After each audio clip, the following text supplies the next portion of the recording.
Today we're going to introduce you to a group that takes in animals that are about to be euthanized, saves them medically, and then gets them adopted on this week's episode of The Animal Rescuers.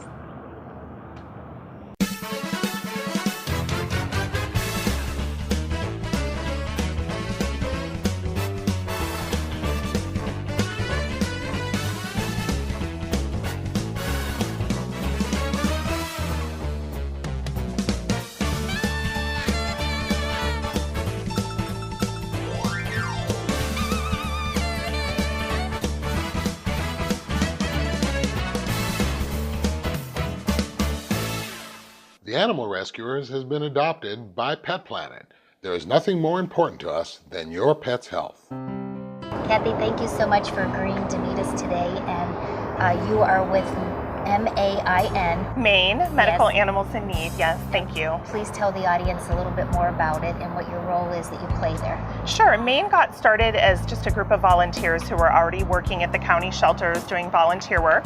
We had some girls at the West Shelter, I was at the East Shelter, and then we had a representative at the Apache Junction Animal Shelter. We literally came together online, started a conversation, picked a name, and started saving dogs with medical conditions, taking them to the vet, placing them in foster homes, and putting them up for adoption. And how long have you been doing this? We have been around since January of 2012, so about a year and a half. What I understand your group does is you save them from euthanization and then you get them medical care. And what happens after that? So all the animals that we save were scheduled to be euthanized for a medical condition. So we focus on the animals that have a treatable injury that would cause them to be put down. We take them anywhere from hit by cars, broken legs, mange, bulging eyes, you name it. We take them to the vet. They go to a full-service vet. We use Bethany Animal Hospital. Dr. Cathy's been gracious, allowing us to take our animals there. Once they're well, they go to foster homes and they stay there until they're adopted. So we're looking for homes that people can commit until they find their forever families. You are a new rescue organization. This will get the word out there. What makes you different from any of the other rescue groups out there? I think what really makes us different is that we focus on just the medical needs. We know that there's a lot of good dogs out there and cats. We've had a few purr babies, as we like to call them. We know that there's a lot of good animals out there that would be put down if it weren't for groups that focus on medical needs. And we don't focus on fear dogs or aggressive dogs or dogs that are adoptable. We strictly stick with the dogs with a medical issue. So that's our focus. These are animals that aren't already in homes. These are just animals that would get injured because someone neglected them or left them. Is that correct? They're animals at the county shelter. There's two shelters. There's the West Maricopa County Animal Care and Control, and then there's the East Shelter. So they come in for various reasons. They get picked up on the field by field officers, they get turned in by owners, they get turned in by people who find them as strays, and they come in those conditions. So you're actually like the middleman. Yes. From once rescued to then being adopted. You come in and take care of the medical needs. Yes. That is awesome. Yeah. And this is a first experience for me hearing about this because we do the show every week and it's just so unique, all the different groups out there. Yeah, there's lots of groups, and they're to be fair, are groups who also pull medical dogs. In addition to pulling medical dogs, though, they also focus on adoptable, dogs that they can adopt out at adoption events on the weekends. And we, none of our dogs are adoptable for a long time. So that's the difference for our dogs. They require a lot of care.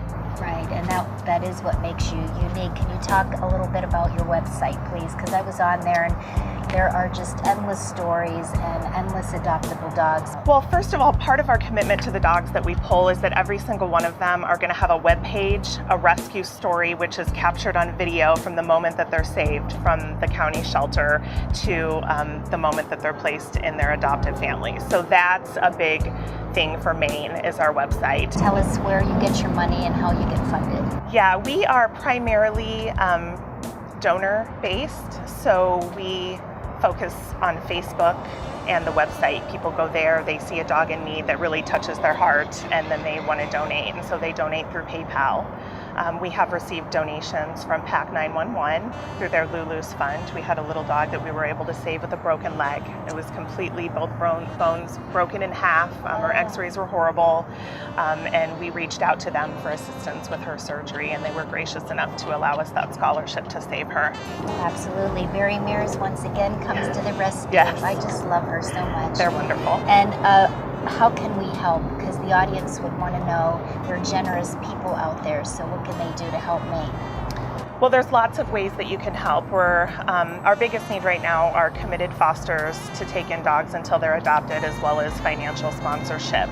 Our average vet bill is about $1,000 per dog. So we really try to start with $500 in their name, people saying, we'll donate, please help, we can contribute to their medical care. By the time we get to $500, we're pretty confident that we can, through our networking means and through our website, generate the other $500. And again, that's an average bill. We do have medical debt that we're going to be working to pay down over the course of several years, but there just is never enough. As you can imagine, every single dog that we take in has a huge debt. And who's this? This is Lori Brown. She is one of our fosters. This is Huck. Oh, Huck. Big boy. And Huck is a little guy. Hi, Huck. Huck is a little guy who the shelter called us on because he was really sick. He was having excessive vomiting, drinking a lot of water, couldn't keep anything down, and they weren't really sure what was going on with him. Initially, they thought it could be a blockage or something of that nature. Unfortunately, when we got him to the hospital, we found out that he was positive for parvo. He's really lucky that he's alive today. He is. You know why? Because he's so cute. Yes. And he's doing so well in foster. He's going to be available for adoption soon. I think there's just a huge need here in our community, and people can help in a number of ways. People always need to adopt before they look for buying from breeders. Adopt from breed-specific rescues, go to the pound and save a life, open up a kennel for a dog in need. If you can't foster or adopt, you can donate. You can share on Facebook dogs that are in need. Volunteer at your local shelter. There's just a number of ways that people can help. And for Maine specifically, our biggest need right now is fosters and financial support. And you can find all that information on our lovely website. Do you trust the food you feed? At Pet Planet, our commitment is to helping our customers navigate through the confusing world of pet food, reading ingredient panels, asking critical questions about manufacturing and ingredient quality.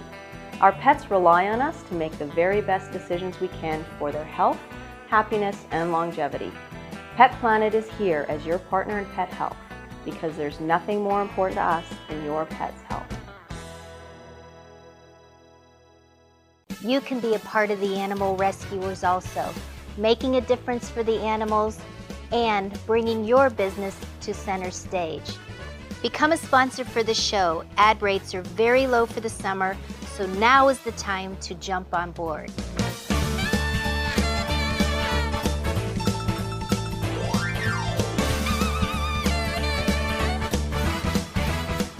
And you can be an animal rescuer too. Make the call. Welcome back to the Animal Rescuers, adopted by Pet Planet. Last week we showed you how several groups gathered together to help protect and save the Arizona elk community. This week we continue that visit. One of the questions we get asked a lot is, where does the money come from to fund wildlife habitat, to fund wildlife themselves? How did that wildlife get here? A lot of people don't know that if it wasn't for hunters back in 1937 actually taxing themselves and starting a fund called the Pittman-Robertson Act back in 1937, setting up this fund of money, this pool of money, these animals wouldn't be here. All that money comes from the manufacturers of the firearms, manufacturers of camping equipment, hunting equipment. We tax ourselves as hunters to fund conservation of wildlife. To date, I think it's like $208 billion has been spent. It goes into a fund. Each state gets a portion of that fund depending on how many licenses they sell. And that money is what's used to fund game and fish. It's what's used to fund these projects with the Forest Service. It's what's used for everything to do with wildlife. You might come up to an area like this and be watching wildlife, but you didn't even put a penny to that. People think, no, my tax money paid for that. Your tax money didn't pay for that. Hunters paid for that. That's why a lot of people use the phrase, hunting is conservation. because we are the original conservationists of wildlife in the United States. Well, you definitely gave me an education on hunting because I thought of it in a totally different aspect. Hunting is a tool. Yes. That's how you have to look at it. You know, unregulated hunting like we had back in the late 1900s that wiped out all the elk here, Sure. that wiped out all the bears here, that was unregulated hunting. If it wasn't for regulated hunting, these animals wouldn't be here. Just out of curiosity, is there any other animal, wildlife that you do that is done, that they do that with here in Arizona? Everything we do benefits all wildlife. We supply water here. Yesterday I was out, there's ducks on the ponds, there's antelope out here. You'll see antelope today, hopefully. There's a lot of antelope in this area. There's bears, there's bats, there's golden eagles, there's eagles, ospreys. They all benefit from the work that hunters do. So hunters do, you know, we might put in a drinker because there's an elk herd in the area. But we have cameras sometimes we put on those drinkers, and bats are coming in and squirrels are drinking out of it. So a lot of the wildlife depend on the things that conservationists do. I certainly learned a lot out here about conservation and how hunting is a big part of that. If you would like to be a part, go to the Arizona Elk Society website and get involved today. The first Pet Planet store opened in 1996 after the devastating loss of our Cocker Spaniel to cancer. What we learned then about pet health was eye-opening. The food and the treats that we were giving him did not support his immune system and may have actually harmed him. Pet Planet was established to be a community resource, a store that offers only the healthiest products and the best knowledge on pet health issues. At Pet Planet, there is nothing more important to us than your pet's health. You can be a part of the animal rescuers also, making a difference for the animals and bringing your business to center stage. Become a sponsor for the show. Ad rates are very low for the summer, so now is the time to jump on board.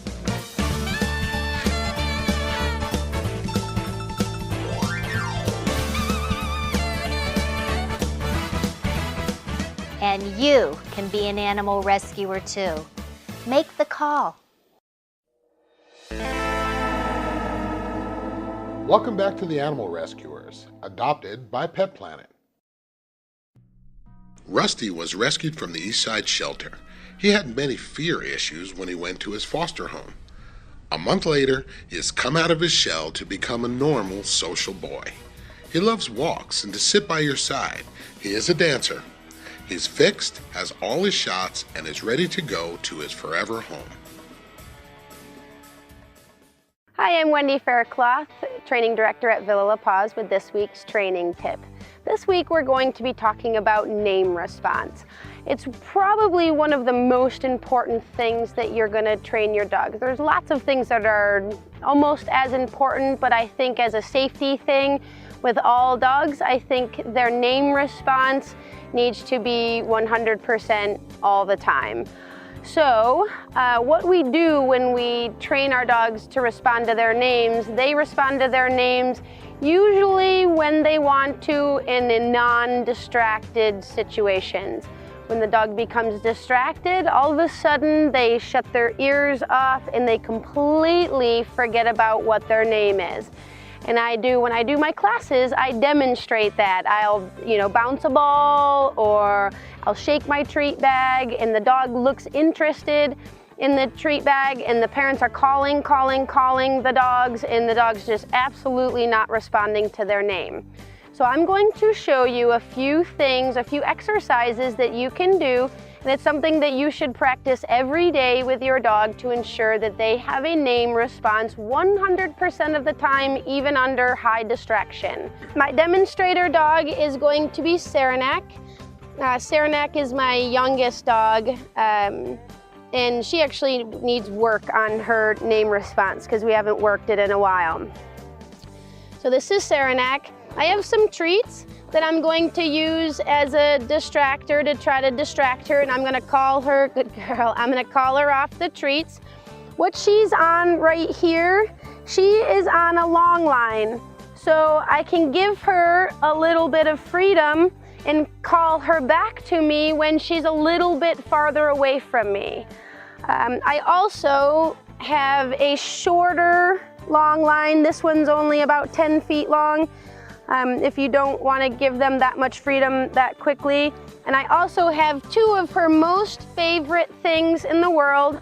One is a Frisbee and the other is a ball. Two of her favorite things. So I'm going to show you some exercises that we can do to provide distractions for the dogs so then we can call them off. So this is my distraction. Good girl. Saranac. Saranac. She doesn't respond. I'm gonna make her, good girl. And I don't feed her at that point. I'm just going to pet her. Okay, so I'm gonna let her go back to distraction again. Saranac. Good girl, good. Yay, we can see she needs work on this. Saranac, yes, good. So that time I wanted to make sure that Saranac had a success, so I called her before she went to the distraction. Good girl, you can go back to the distraction. Saranac, yay, good girl. So that time I did not need to pull her away. So I'm gonna let her go back to her distraction again. Saranac, yay, good. And so I reward. So you want to make it worthwhile for your dog to respond. Because so often the dogs get distracted, we call their names, they look at us and respond to us, and we don't recognize them for that. So I'm going to up the ante a little bit. She loves her some ball. Saranac. Yay, good girl. She loves her ball, so I'm going to throw her ball once, and she's going to go chase it. Ready, Nack, ready? Good girl, yay! Good girl, good. Good girl, yes. This time I'm gonna toss her ball out, but I am not gonna let her go get it, and I'm gonna call her, in a sense, off of it. Saranac, yes, good. So I started to let her chase it for a minute. Good girl, go get your ball. Come on, go get it. Good girl. Get your ball, get it. Good girl. Yay, good girl. One more time. Good. I'm gonna toss it out there. Saranac, yay, good girl. I wanna call her, and I wanna you're gonna start with low distraction and just build that reward system for the dog actually responding to their name. And then as you progress, once she's responding to her name with low distraction, then her high distraction would be a ball. So then I would use a ball and call her off of a ball. So stay tuned to the Animal Rescuers for next week's training tip from Villa La Paz. Do you trust the food you feed? At Pet Planet, our commitment is to helping our customers navigate through the confusing world of pet food, reading ingredient panels, asking critical questions about manufacturing and ingredient quality. Our pets rely on us to make the very best decisions we can for their health, happiness, and longevity. Pet Planet is here as your partner in pet health, because there's nothing more important to us than your pet's health. It started out like a totally normal day. I love you. I mean, I guess I was a little sweaty and I was definitely sore. I thought I had gas. Turns out I was having a heart attack. Heart disease is the #1 killer of American women. So now I take care of my heart and I tell the women in my life to do the same. Sounds great, by the way. That's nice, sweetie, but that's not my heart. That is. Find out more from the American Heart Association at goredforwomen.org.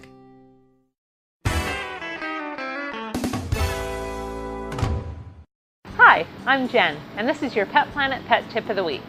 This week, we're going to be talking about cancer. The rate of cancer in our animal companions is growing at an alarming rate. As with any illness, prevention plays a critical role in helping to fight off disease and toxins when our pets are faced with them. The first consideration in prevention of cancer is ensuring that you are feeding a healthy, high-quality pet food. Feeding foods that contain a high level of antioxidants allows your pet to maintain a strong and healthy immune system. There is a great deal of evidence to show that cancer cells actually feed on sugar levels found in the bloodstream. As a result, look for a pet food that contains carbohydrate sources that rate low on the glycemic index. The glycemic index rates food sources by the amount of sugar that they will convert into the bloodstream. Look for low GI carbohydrate sources such as red lentils, peas, barley, and rye. Feeding a raw food diet is considered optimal for cancer prevention, and many holistic veterinarians will also use this diet as an alternative approach when actually treating a pet that has cancer. If feeding a raw food diet is not an option for your family, then be sure to look for a healthy, high-quality kibble diet that contains these low GI carbohydrates. Another consideration to think about is the environment that your pet lives in. Avoid toxic carcinogens. Most loving pet guardians do not realize that many household cleaners, yard pesticides and fertilizers, and secondhand smoke are all highly toxic to your pet. When they walk in these areas, these toxins get onto their feet and are often ingested while a pet grooms themselves. One final consideration when thinking about cancer is genetics. Unfortunately, pets are overbred today, and many breeders are passing cancer genes down from one generation to the next. If adding a new pet to your family, please be sure that you truly research pet acquisition and make a choice that will be right for the health of your family member. Pet Planet always prefers to support local rescue organizations, but if you decide that buying a purebred dog from a breeder is the right choice for you, be sure to ask the breeder those hard questions. You need to have a very good understanding of their breeding practices and genetic history. Stay tuned each week for more Pet Planet pet tips. More of the animal rescuers coming right up. You can be a part of the animal rescuers also, making a difference for the animals and bringing your business to center stage. Become a sponsor for the show. Ad rates are very low for the summer, so now is the time to jump on board.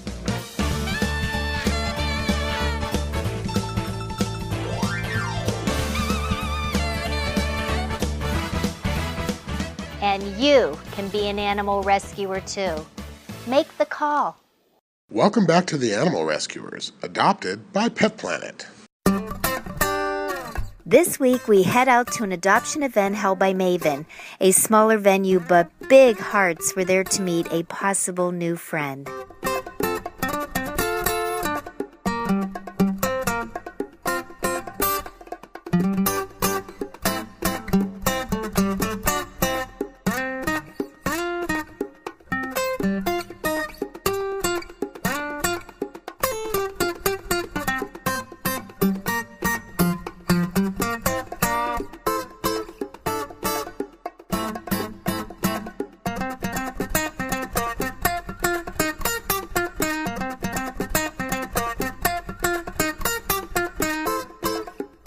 Well, we didn't introduce this little baby yet. This is Chiquita Banana. Her nickname is Keeter Nanners. She is a 17-year-old Chihuahua, and I wanted to bring her on the show because I wanted everyone to see how cute she is.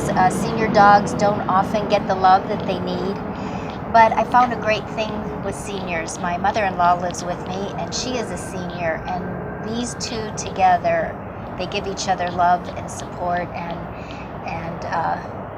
seniors are often underlooked and overlooked. And so if you have a senior dog out there that needs to be adopted, maybe you can adopt one for your senior person in your home. As you can see, so many people are stepping up to save these animals, great and small. Won't you help? This is Kimberly reminding you, adopt, donate, volunteer, spay and neuter, and you can be an animal rescuer too. We'll see you next time. As soon as you turn that on, I want to start laughing. I don't know why.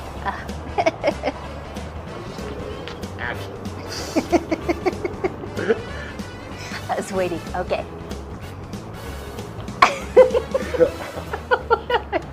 Thanks for the option. As you can see, so okay.